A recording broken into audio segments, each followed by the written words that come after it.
mga pamangkin! Welcome back to me! And another story na naman po ang ating pakikinggan ngayon kaya hindi ko na patatagalin pa. Eto na yun. Dear Tita Kim, nakilala ko po kayo at ang page ninyo dahil sa kapatid ko. Madalas po kasi kayong panoorin nito lalo kapag broken-hearted siya. At nakikilala ko po kayo bilang isang love advisor at kilala bilang isang manenermo ng taon. Real talk kung real talk at walang fini-filter. Kaya naman naisipan ko po na magbahagi na rin ang sarili kong kwento upang magbigay ng aral sa mga manonood at taga-subaybay ninyo at mag-iwan na rin ng katanungan na sana po ay inyong mabigyan ng kasagutan.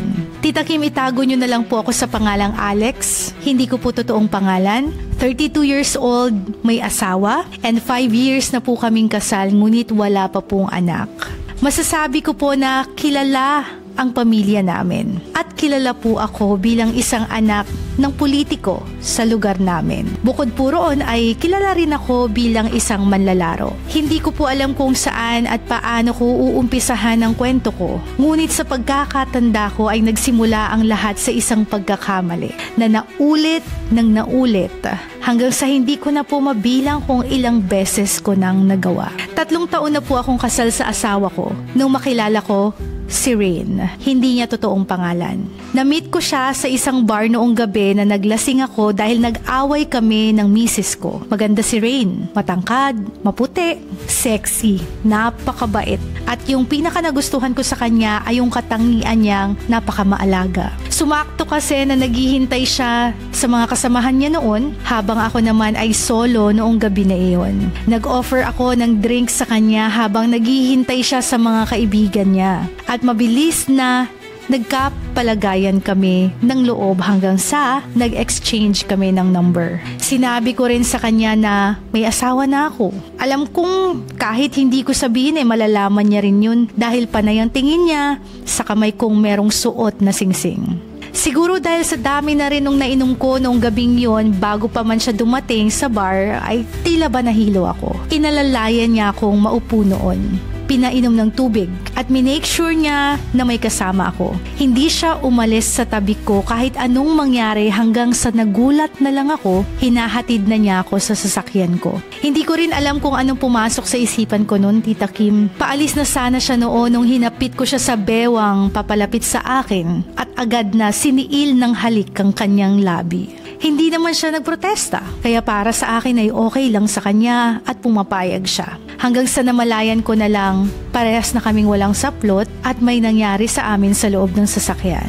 Noong mga sandaling yon, hindi ko na naiisip ang asawa ko. At hindi ko na naiisip kung masasaktan ko ba siya sa ginagawa ko or what. Ni hindi nga sumagi sa isip ko na may asawa nga pala ako at hindi ko na dapat ginagawa ang bagay na iyon sa iba. Basta ang alam ko noon, masaya ako sa ginagawa ko at nag-e-enjoy ako na si Rain ang kasama ko magdamag. Tita Kim, isang beses na nangyari yon at unang beses naming pagkikita at nasundan pa nga ng nasundan hanggang sa hindi ko na mabilang. At sa bawat pagkikita namin ni Rain, palaging merong nangyayari sa aming dalawa. Masayang masaya ako at enjoy ako sa tuwing magkasama kami. Dahil kapag may problema kaming mag-asawa, siya ang nagsisilbing takbuhan at comfort ko na hindi ko na mahahanap sa ibang bagay. Papunta na ako.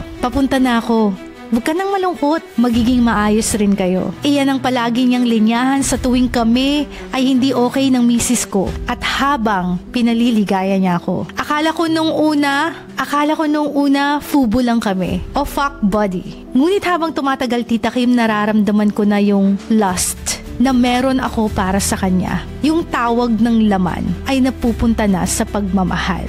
Hindi ko alam kung pagmamahal ba talaga nga ang tawag sa nararamdaman ko para kay Rain o pagiging selfish lamang ito dahil ayoko siyang bitawan. Ayaw ko siyang mawala katulad ng kung paano ko ayaw mawala sa akin ng asawa ko. Alam kong mali at alam kong hindi dapat at aware ako na hindi ko dapat maramdaman ang ganoon sa iba bukod sa asawa ko. Pero mukhang hulog na ako sa kasalanan na alam kong sa huli, ako rin ang masasaktan at mahihirapan. Na meron akong masasaktan. Hindi ko alam kung anong nakita ko sa kanya, na bakit sa tuwing nagkukulang ang asawa ko, siya ang hinahanap ko na pupuno nito. Hindi ko alam kung bakit sa tuwing lumuluha ako, siya ang pamunas na gusto kong nandyan sa tabi ko.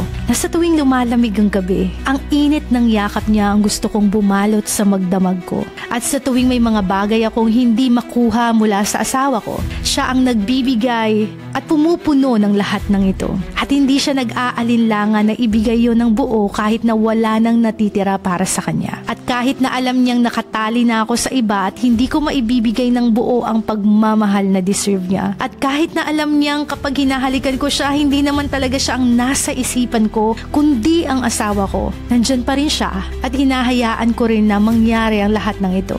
Ang gago ko lang, hindi ba? Kasi yung pinapangarap at gusto nilang alagaan, palaging pinipili ay ako. Ang nangyari, Tita Kim, para akong may inuuwian na 2 asawa. Dahil madalas akong madistino sa malayo, hindi alam ng misis ko na may ibang bahay akong tinutuluyan at inuuwian.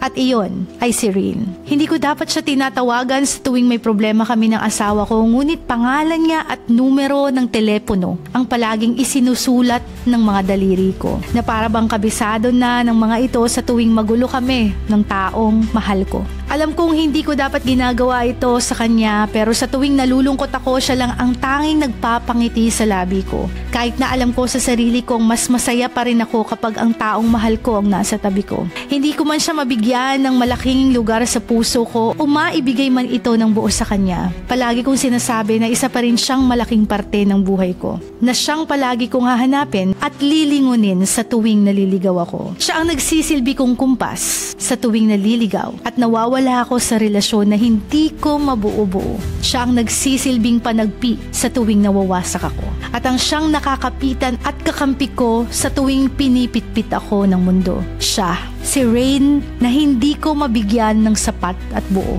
dahil may nauna na akong pinaglalaanan nito. At minsan habang pinagmamasdan ko siyang mahimbing na natutulog sa tabi ko, habang balot ng kumot ang hubad niyang katawan, wala akong ibang maisip kundi ang napakaswerte ng taong mamahalin niya ng buo at mamahalin rin siya ng nag-iisa at buo. Madalas napapangiti na lang ako, hindi ko alam na may luha na palang tumutulo sa mga mata ko. Dahil sa wakas, alam ko na ang luhang pumapatak sa mga mata ko ay luha na merong pagmamahal at pagpaparaya. Ang babaeng pansamantala at pagkakamali sa buhay ko. Ayaw ko man siyang bitawan, Tita Kim, ayaw ko siyang pakawalan. Kasi palagi niyang pinaparamdam sa akin na sapat ako.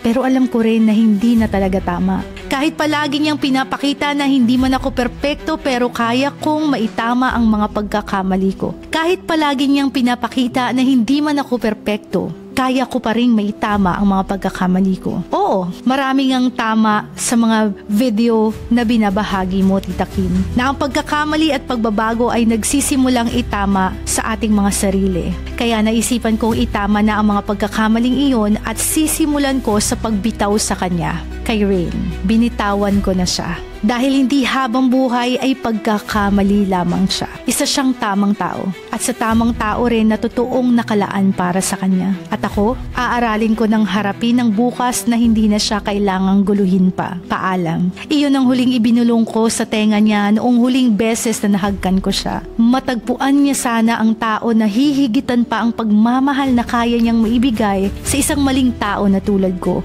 Mahal ko siya, Tita Kim. Pero hindi niya deserve ang maging pangalawa lang. Ang habang buhay na itago lang. Deserve niyang makakilala ng lalaki na ipagmamalaki siya at bubuhusan siya ng pagmamahal na walang kahati. Tama naman po ang ginawa ko, di ba? Ngayon ang tanong ko lamang po sana ay masagot ninyo kung tama bang sabihin ko pa ito sa asawa ko, Tita Kim. Tama ba ipagtapat ko sa kanya ang mga nagawa ko behind her back? Or mas maigi na lang na itago ko na lang. Alam ko po kasi na kapag nangyari yon ay isang malaking eskandalo at kaguluhan ang mangyayari sa pamilya namin. Yun lamang po. Maraming salamat, Alex. Ay, grabe! Hindi ko alam ang magiging reaction ko sa story na to ni Alex. Alam niyo, hindi ko alam kung matutuwa ako o malulungkot ba ako o masasaktan ba ako kasi mararamdaman mo yung sakit na kailangan mong i-let go yung isang taong mahal mo kasi alam mong mali. Well, number one, I'm very happy because you made the right decision. Kahit na masakit yon, kahit na mahirap yon, ayaw mong bitawan kasi mahal mo siya, mahalaga siya, pero ginawa mo. And I'm happy that you did the right decision. But number 2 is, nalulungkot din ako somehow kasi sino ba namang tao ang ayaw sumaya ka o sumayak yung mga kaibigan mo or even yung mga letter sender ko. I want you to be happy. And kapag nasa-sacrifice yung happiness na yun because you have to do the right thing, of course, malungkot ka rin. Pero hindi ibig sabihin malungkot ay hindi mo na gagawin. And number 3, may mga sakit din akong nararamdaman kasi ang painful nung ginawa mong pag-let go. Diba? Kasi mahal mo yung tao. I believe mahal mo yung tao.